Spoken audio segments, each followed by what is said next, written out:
In the heart of eastern Nigeria, among the hills of Enugu, was born a man whose voice would echo through generations.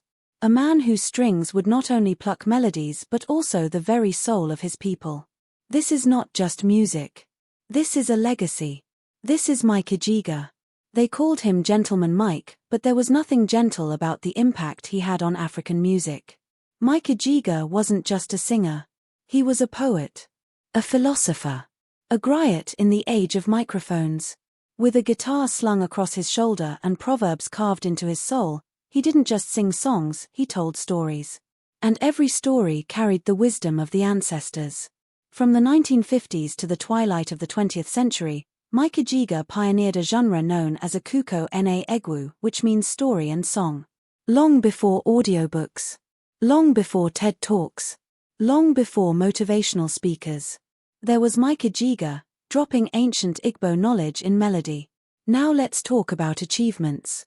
And not just any achievements, legendary, world-shaking milestones that made Mike Ejeagha not only a national treasure but an immortal voice in African music history. First, the discography, over 30 studio albums. Not just songs, but sonic archives of Igbo philosophy, folklore, and morality. Each track was a classroom, and Mike was the headmaster. He wrote and recorded over 300 songs, each packed with idioms, proverbs, and stories from generations past.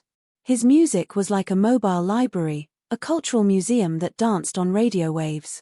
He's credited with influencing the golden age of highlife music in Nigeria. Artists like Oliver de Coke, Celestine Akwu, and even modern Afro-highlife musicians trace their roots back to Mike's genius.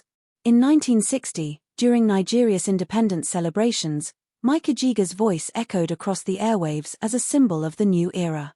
He didn't just witness history, he scored it. He was one of the first Nigerian musicians to tour West Africa with nothing but a guitar and a head full of parables. In Ghana, Togo, and Cameroon, his name drew crowds larger than football matches.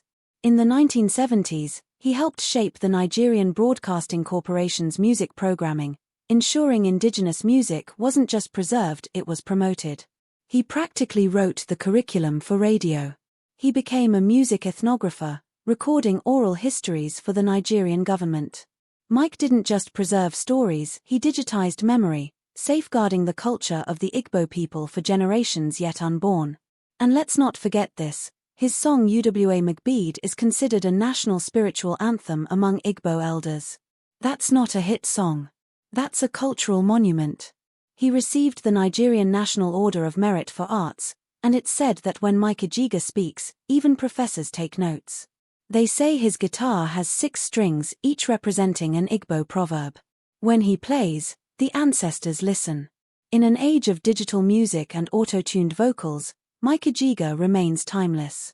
A man whose music wasn't just entertainment, but enlightenment. So the next time you hear a highlife beat, the next time you hear an Igbo proverb wrapped in melody, remember where it started. Remember the legend. Mike Ejeagha. The oracle of highlife. The professor of proverbs. The storyteller of a people. And the voice that time cannot silence.